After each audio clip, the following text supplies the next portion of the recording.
Imagine waking up to read that the government just declared weed killer and phosphorus a matter of national security. Not hypersonic missiles, not spy drones, not even cyber attacks. Instead, we're talking about the same stuff sitting in your garage, right next to the lawnmower, or that white chemical you learned about in high school chemistry class. It sounds almost absurd, but recently, the president signed an executive order putting these substances at the heart of America's defense strategy. This isn't a joke. There's now a government plan to protect the supply of phosphorus and glyphosate-based herbicides. These are not household names unless your household is a farm or a science lab. Yet suddenly their supply and control are being treated as urgently as oil, steel, or even semiconductors. It's a shift that caught many people off guard. Why does this matter? Because it's a sign that the world has changed. Wars and crises aren't just about guns and tanks anymore. They're about the stuff that keeps our food growing, our technology running, and our security systems working. This isn't just news for policy wonks. It could affect every American who eats food, uses electronics, or tries to keep their lawn weed-free. So, how did we get here? Why are these substances, not usually considered dangerous or exciting, now under the president's watchful eye? Let's break down what's going on, and what it means for you. Let's talk about the tool behind this big change, the Defense Production Act, or DPA.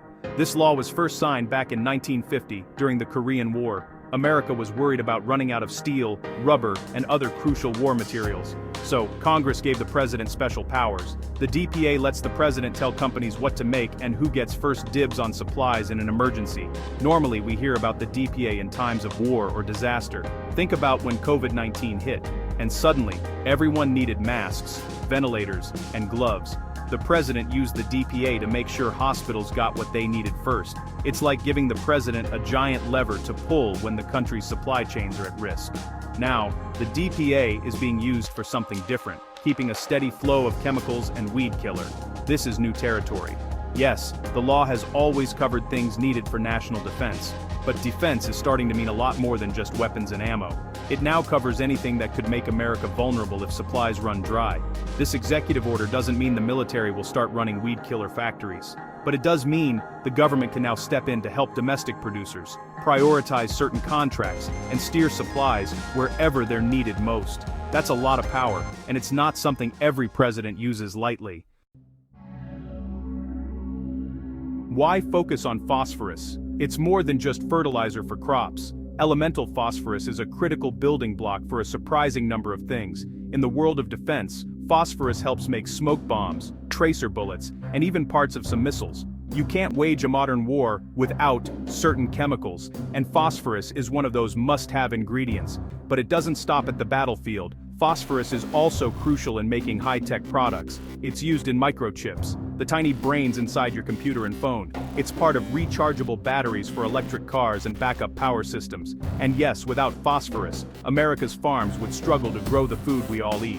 Here's the problem. The United States doesn't make enough of its own phosphorus.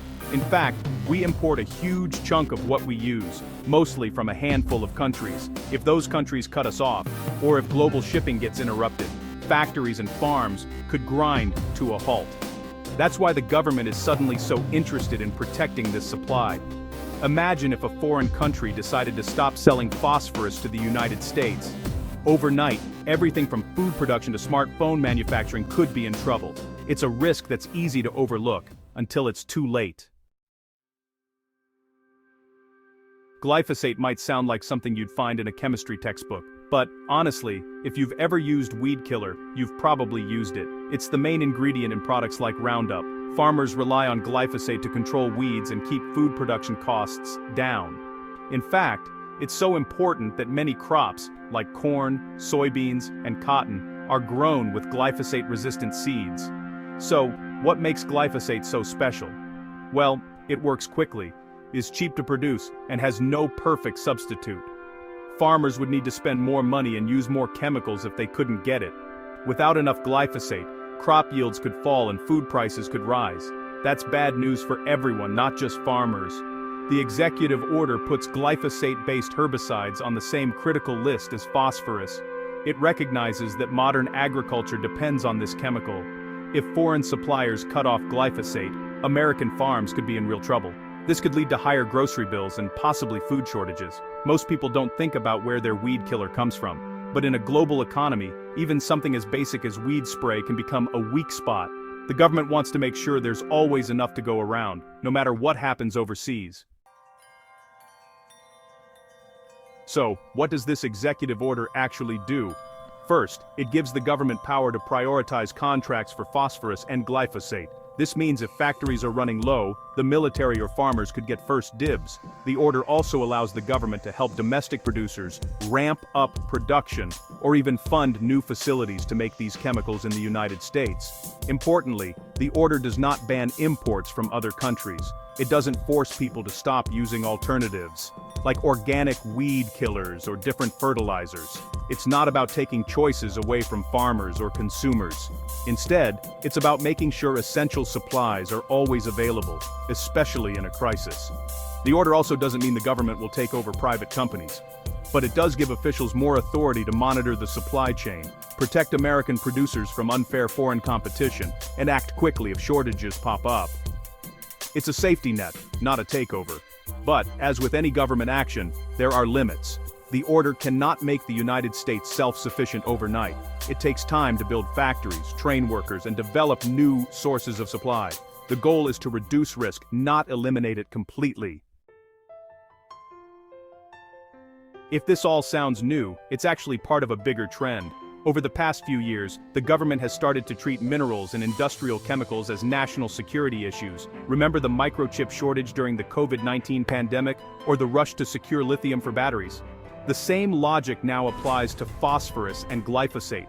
The world is more connected than ever, but that also means one broken link can cause big problems. Whether it's a pandemic, a war, or just bad weather. Supply chains are fragile. Governments everywhere are looking for ways to protect their economies and people from sudden shocks. This new focus isn't just about chemicals. It includes things like rare earth metals, medical supplies, and even baby formula. The idea is simple. Don't put all your eggs in one basket.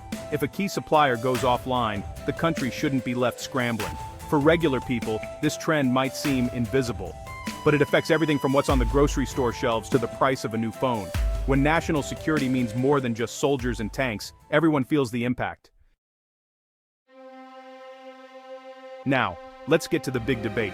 Supporters of this executive order say it's just common sense. They argue that the government should plan for every risk, not just the obvious ones. If a fertilizer shortage could harm crops, or if a chemical is vital for defense, then it's smart to protect those supplies.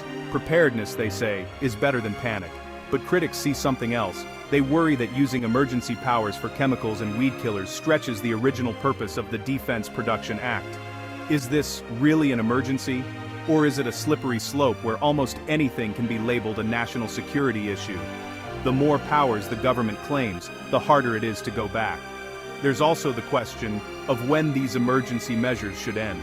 Once something is declared critical, will it ever be normal again?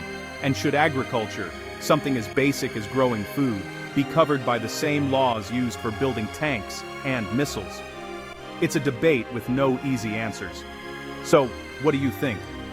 Does making weed killer and phosphorus a national security issue keep America safe, or does it give the government too much control? The answer will shape everything from your grocery bill to the country's next big crisis.